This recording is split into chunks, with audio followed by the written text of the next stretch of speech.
兄弟手里了。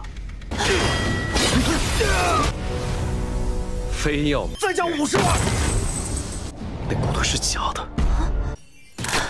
是，剑圣死了。师傅才不会抛下我！师傅不会抛下我的。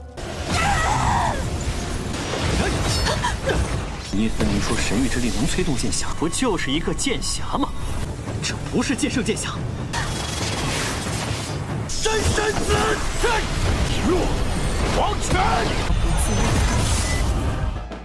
Halo guys, balik lagi bersama Mimin from Zero. Di video kali ini Mimin bakalan kembali melanjutkan alur cerita Donghua berjudul Alam Dewa Tanpa Akhir episode ke-57 ya. Seperti biasa, sebelum masuk ke rekap ceritanya, buat kalian yang menonton video ini tapi belum subscribe, tolong di subscribe dulu ya guys. Dan jangan lupa nyalain lonceng biar nggak ketinggalan update terbaru dari channel From Zero. Playlist untuk Donghua ini juga udah tersedia bagi kalian yang baru aja bergabung dan belum nonton episode sebelumnya ya. Ya udah deh, nggak usah berlama-lama lagi, langsung saja kita ke rekap ceritanya guys.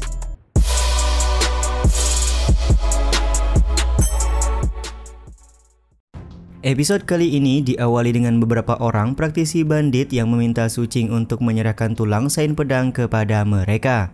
Tentu saja Su Qing enggan untuk menyerahkan tulang gurunya dan bersiap untuk melawan para bandit menggunakan pedang. Tiba-tiba saja Li Han melarang Su Qing untuk melakukan pertarungan karena Bang MC punya penawaran yang lebih menarik. Siapa yang menyangka kalau Li Han meminta Su Qing untuk menjual tulang sain pedang kepada para bandit daripada repot-repot melakukan pertarungan. Akan tetapi para bandit enggan untuk tawar-menawar, apalagi jika mereka diminta untuk membeli tulang sain pedang. Para bandit pun kemudian mencoba untuk melakukan serangan, tapi King Li Han mampu mematahkan pedang sekaligus membuat dua orang bandit mokat seketika.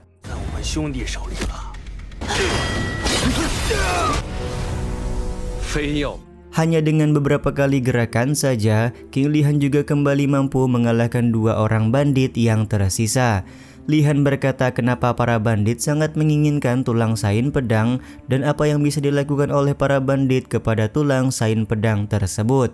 Ternyata para bandit pernah mendengar kabar kalau tulang sain pedang dipenuhi dengan energi spiritual, jadi jika disempurnakan maka akan membantu mereka melakukan penerobosan. Tiba-tiba saja ada seorang pria gendut berbicara kepada Li Han bahwa dia sangat tertarik kepada tulang sain pedang dan bersedia membeli tulang sain pedang tersebut jika Li Han mau menjual kepadanya.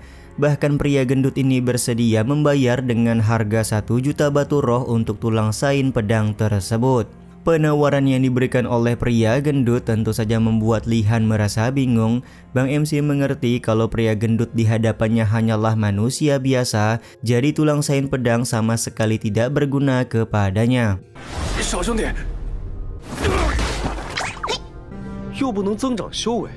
Ternyata pria gendut pernah mendengar kabar kalau tulang sain pedang bisa menambah kejantanan pria, jadi sedari itulah dia ingin membeli tulang tersebut. Sontak perkataan pria gendut membuat Su Qing sangat marah karena dia menganggap pria gendut sudah menghina gurunya. Ketika Su Qing ingin memberikan pelajaran kepada pria gendut, Li Han langsung menghadangnya sembari berkata kalau tulang sain pedang bisa diambil dengan harga 1,5 juta batu roh. Tanpa keraguan sedikit pun, pria gendut langsung memberikan 1 kotak batu roh untuk membeli tulang sain pedang tersebut. Tentu saja penjualan tulang ini membuat Su Qing sangat marah. Mau tidak mau King Li Han menjelaskan kepada Su Qing kalau tulang sain pedang di tangan mereka pada saat ini adalah tulang palsu. Untuk memberi pembuktian, Li Han langsung mematahkan tulang tersebut karena jika memang tulang asli maka tidak rapuh seperti ini.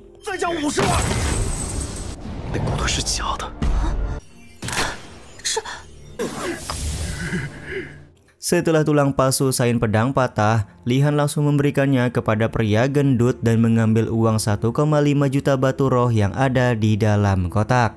Bang MC juga meminta Su Qing untuk tenang karena dia akan memberikan bantuan untuk mencari tulang asli sain pedang. Li Han pun langsung meminta bantuan kepada rubah kecil untuk mencari jejak seseorang.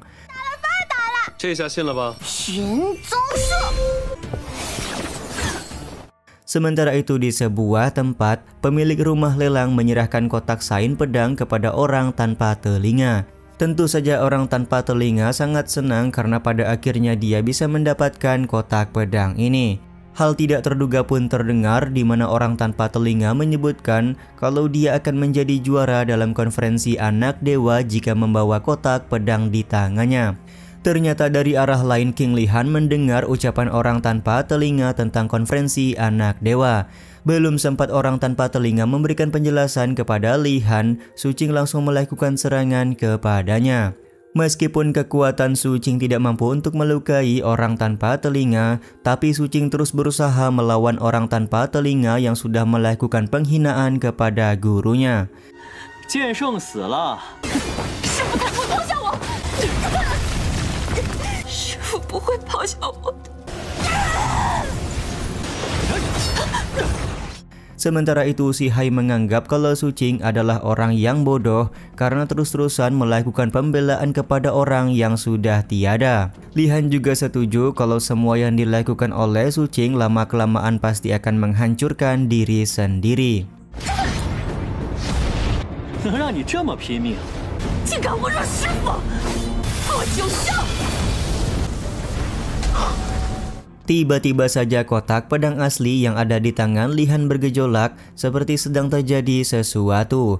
Tentu saja hal ini merupakan hal menarik bagi si Hai karena sain pedang sudah lama mati, tapi kok bisa-bisanya kotak pedang miliknya masih mengeluarkan reaksi yang begitu kuat. Sementara itu orang tanpa telinga berencana menggunakan kotak pedang di tangannya untuk membunuh Su Qing sebagai penghormatan. Tapi terjadi sesuatu yang aneh di mana dia tidak bisa membuka kotak pedang tersebut. Orang tanpa telinga pun merasa heran karena He Yilin pernah berkata kalau kotak pedang bisa dibuka menggunakan kekuatan alam dewa. Di saat yang sama Su Qing menganggap kalau orang tanpa telinga tidak akan mampu membuka kotak pedang tersebut. Setelah mencoba untuk kedua kalinya, pada akhirnya orang tanpa telinga berhasil membuka kotak pedang. Tapi dia di sini cukup kaget karena isi pedang di dalam kotak ini hanya 7 buah. Jadi dia merasa kalau kotak pedang ini adalah kotak palsu. 你分明说神域之力能催动剑匣，不就是一个剑匣吗？这不是剑圣剑匣。 Ketika Su Qing dan orang tanpa telinga melanjutkan pertarungan mereka berdua, si Hai meminta Li Han untuk turun tangan karena jika terus dibiarkan Su Qing pasti bisa mati. Ternyata sedari tadi Li Han ingin memberikan bantuan, tapi dia tidak bisa melakukan hal tersebut karena sedang terkena tekanan alam dewa. Hal yang sama juga dirasakan oleh orang tanpa telinga di mana dia juga terkena tekanan alam dewa seperti King Li Han. Tiba-tiba saja kekuatan Li Han terserap ke dalam tekanan tersebut hingga membentuk sebuah proyeksi sain pedang.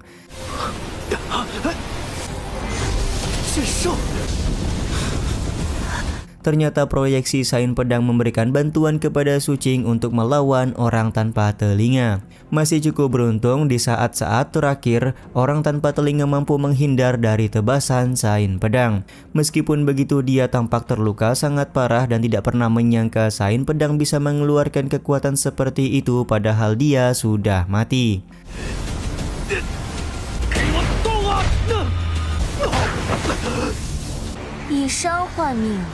Sementara itu, Li Han meminta bantuan kepada si Hai untuk melepaskan tekanan alam dewa karena sain pedang terus mengonsumsi kekuatan alam dewa yang dimiliki oleh Li Han. Di saat yang sama orang tanpa telinga tidak menyangka kalau semua perjalanan yang dia alami selama ini hanya akan berakhir sia-sia. Dia pun kemudian membuat keputusan untuk membakar esensi jiwanya guna melawan tebasan sain pedang. 但我和你的差距，我也想这是假的。深深子，体弱王权。 Keputusan orang tanpa telinga ini tentu saja dianggap bodoh oleh si Hai dan benar saja tebasan sain pedang dengan mudah membuat orang tanpa telinga tewas seketika. Tewasnya orang tanpa telinga juga sekaligus menutup episode kali ini ya guys. Ya udah deh, sampai di sini dulu aja video kali ini. Mohon maaf jika masih banyak kekurangan dan kesalahan dalam penyampaian kata-kata ya. Terima kasih untuk kalian yang udah pada nonton dan jangan lupa subscribe serta nyalain loncengnya ya guys. Mimin selaku penulis narasi, tukang voice over dan tukang edit video pamit undur diri. Salam hangat, see you in the next video. Bye bye guys, see you next week.